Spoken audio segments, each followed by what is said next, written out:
This is who their G League team is. This is what Daryl Morey wants this team to be. When he hired Mike D'Antoni, I affectionately called those two guys two mad ball scientists that appreciate and adore the three ball or the layup so very much that they own it. It's who they are. It's in their DNA. And when I look down at the stat sheet and the Houston Rockets are outscored by 27 points from the three-point line, this is the only team in the history of the NBA to attempt more threes than twos during the regular season. And Trevor Ariza is the main catalyst. He was 0 for 12 from the floor. That's tough. 0 for 9 from three-point range. Everybody else actually played well, shot well, and put themselves in position to help the Rockets win. When you look at Trevor Ariza's stat line, it was a big-time key to why. Beetle, let me give you a couple of other numbers. I don't know how much this would have mattered or it wouldn't. They were 7 of 44 from 3 last night. They were 24 of 46 from 2. Clint Capella was 9 of 10 from the floor. I know a lot of that is dunks off nice feeds. But at some point, I understand you are what you are, but if it isn't working and you're getting punched in the face for the second consecutive game and your season is on the line, do you need to try and adapt a little? This is where I'm a little bit torn on what I think. Because on the one hand, I respect them. You know, a zebra can't change its stripes. They told us this is what they are. They didn't change ever. They went ahead and did it, even though it was looking like this was not going to end the way they wanted it to, and they continue to shoot. Fine. On the other hand, I'm thinking, yeah, isn't the whole point of becoming a championship caliber team and being able to run with the big dogs is your ability to adapt on the fly? And they just didn't seem to have a second gear to go into. I mean, there was one point during the game when the guys calling it were like, they forgot about layups. Like, they're just shooting threes. And when they found themselves down maybe 6 points, it became panic time. And they just kept shooting threes, and it was awful to watch. Well, the thing is, when you're the Houston Rockets, is a lot of those shots were open. So when you're taking open looks and they're clean, you hope that the guy's going to make the next one.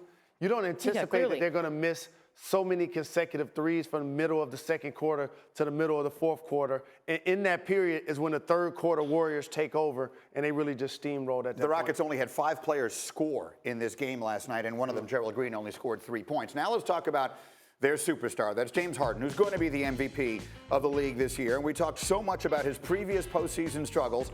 Last night, he scored 32 points, but struggled with his shot. And here's the big number on Harden. Playoff disappointment, nothing new for him. He has now shot less than 40% from the field in 6 elimination losses with the Rockets. And in those games, he has more turnovers than assists. His plus-minus is minus 62.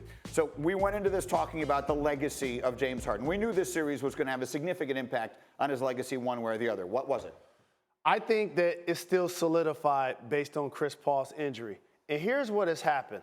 LeBron James is so dominant that he has us spoiled. So we look at James Harden and his supporting cast and says, look at what LeBron is doing. He's scoring 40. He's having triple doubles. He's taking over games. He's leading a corpse of a team to the NBA Finals. Careful now. What is wrong with James Harden? He's 2 for 13 from the three-point line. And I feel like he should have shot better. I felt like I wanted him to be more efficient these last couple of games. But the one thing James Harden did in these playoffs, in particular the conference finals, that I'd never seen him do, is play defense. There's actual footage of James Harden stealing the basketball multiple times, going the other way and dunking. And you know what happens as a player? You have to conserve energy.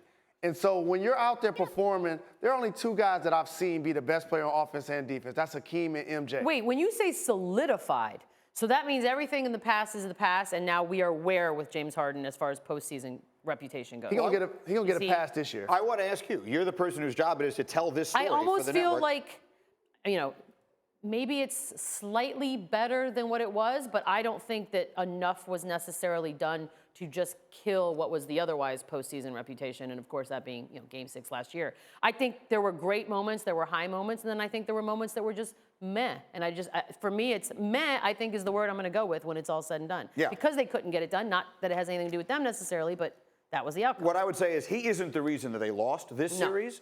But he had a chance, perhaps, to try and put them and play Superman and put them on his shoulders, and he couldn't do it.